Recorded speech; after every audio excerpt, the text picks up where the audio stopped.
You're listening to Skeptoid. I'm Brian Dunning from Skeptoid.com. Ninjas Unmasked. You're guarding your lord's castle one warm summer night during a period of unrest, keeping a sharp eye on the trees beyond the wall. Suddenly, a tiny razor-steel grappling hook snatches a beam overhead, and you whirl just in time to see a black-clad figure running up the wall as if by magic. You reach for a weapon when other dark warriors drop from places of concealment. Flames erupt in the courtyard, and before you can act, a throwing star buries itself in your throat. As you stagger toward the wall, blood coursing down your armor, you meet the eyes of the man who just threw it, a steely gaze peering through a slit in a black mask. As he springs away, you topple off the wall and fall toward oblivion. You've just had an encounter with a ninja, or rather, a purely fictional ninja. A note on pronunciation. In this show, I'm going to use the common Western-style pronunciation of Japanese words. Even though this is wrong, it's the only way most listeners would recognize what I'm saying, with the emphasis wrongly put on the second-to-last syllable as we tend to pronounce Latin-based words. Example, Osaka instead of Osaka. This vision of the ninja as a masked, black-robed commando had appeared in a number of 20th century movies and books, but what really made it popular was the 1967 James Bond movie, You Only Live Twice, which informed virtually every depiction of ninja in today's pop culture. In it, Bond trains at a martial arts fighting academy to become a ninja, and joins a battalion of them to storm Spectre's rocket launch facility hidden inside a mountain, in open warfare. Everything about the ninja depicted in this scene is accurate, except for a few details. Real ninja didn't wear black, they didn't fight in open battle, they didn't work in large teams, they weren't trained in any special fighting techniques, and they weren't called ninja. Other than that, it was spot on.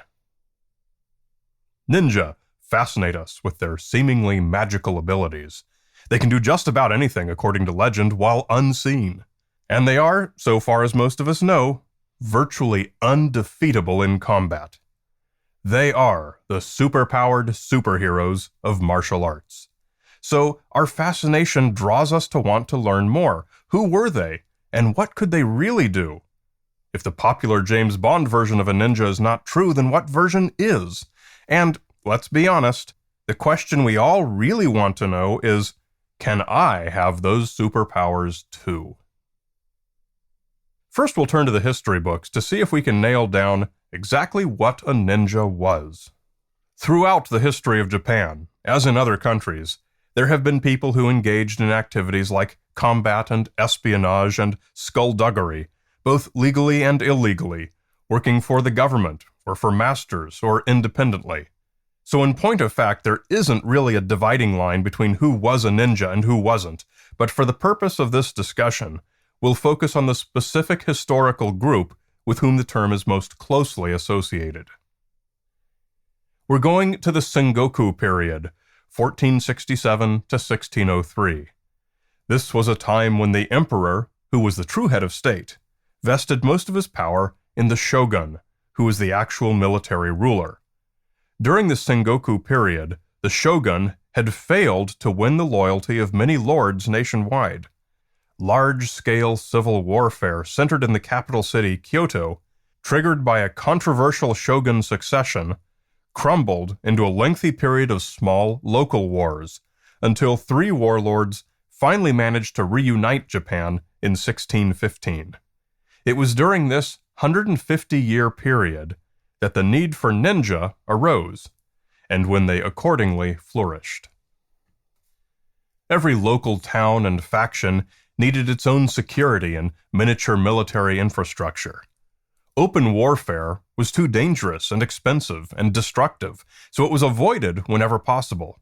Much better was quiet warfare, spreading propaganda, spreading rumors, the theft of documents, gathering of intelligence, agitation, sabotage, infiltration, turning a lord's commanders against one another, breeding dissent, raiding enemy supplies. the occasional act of arson, and rarely stealthy assassinations, and even more rarely combat, usually limited to a single household or compound. This was sustainable warfare, better fitting the scale of individual villages and tribes. Samurai were available, but were entirely unsuited for this kind of quiet war. The samurai were about ostentatious display, fancy costumes, great famous names, loudly trumpeted honor. But in these tenuous times, the Japanese needed the opposite of all of those things, and so there came to be a skill set called shinobi no jutsu, the skills of stealth and perseverance. Those practiced in this art were known as shinobi no mono, man of stealth and perseverance, or just shinobi in common usage. The shinobi were what we today call the ninja, based on the modern pronunciation of the ideograms. In their day, they were the shinobi. Over the years, these specialists came to be in increasing demand from lords throughout the region. It began to be a profession, and many of the best came from the regions of Iga and Koga, where shinobi were actually trained. A guild system soon emerged. Lords would hire senior shinobi called jonin, and the jonin would hire the rank and file. Normal soldiers were always available to handle fighting duties, but the shinobi provided a very different kind of resource to the lords. Samurai might have been the public face of a lord's forces, but his shinobi may well have been his busiest and most effective tools. There were female shinobi too, in yet another break from the samurai. Called kunoichi, they were uniquely valuable because they were rarely suspected. They were recruited from positions such as prostitutes, which gave them unique opportunities for espionage. We do know a lot about the shinobi, because the schools in Iga and Koga, where so many of them were trained, kept good records and wrote down their methods. Eventually, authors compiled these documents, and today there are 3 great masterworks that encompass the skills and training of the shinobi trade. They are the Shonenki, written in 1681, the Bansen Shukai, written in 1676, and the Ninpiden, written in 1655. All of these are available in translated form.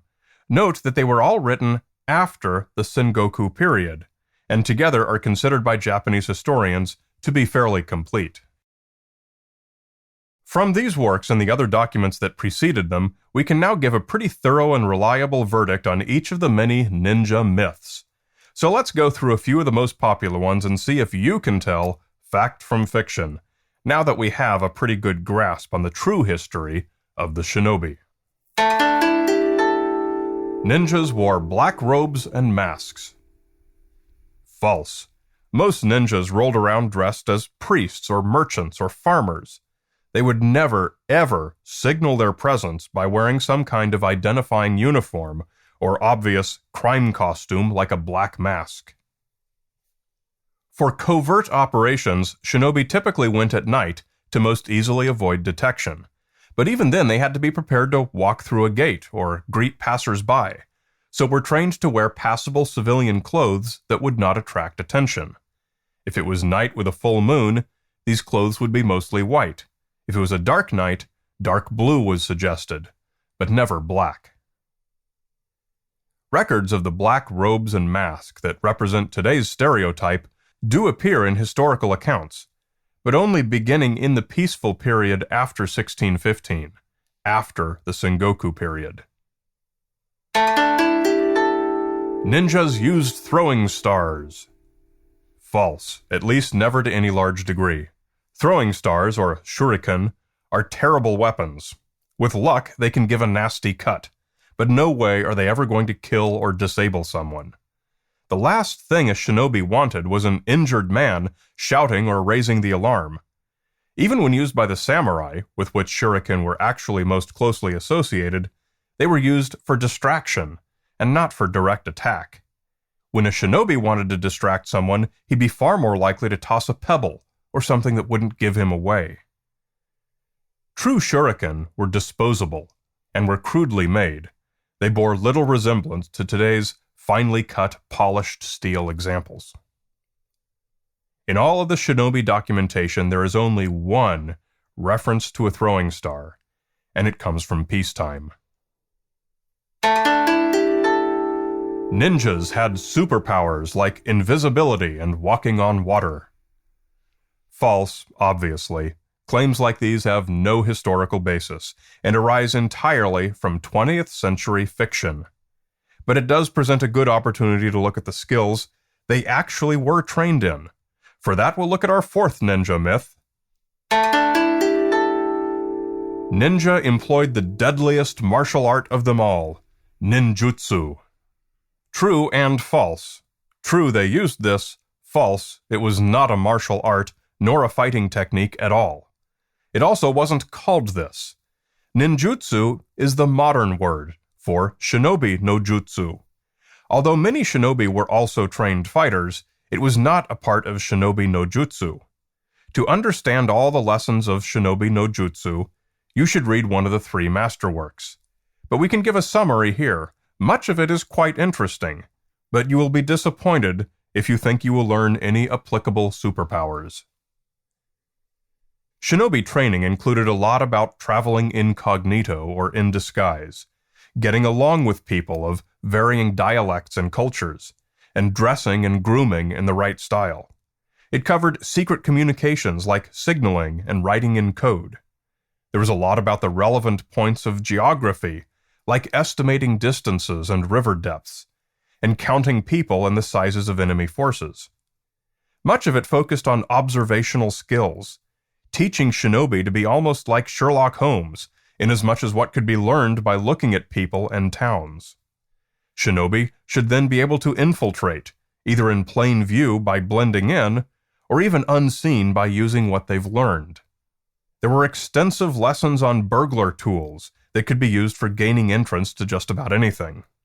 And my favorite section is found in 2 volumes of the Bansen Shukai called Opportunities Bestowed by Heaven, which, just as it sounds, was recognizing and taking advantage of chances afforded by the natural progression of things in the town or in nature.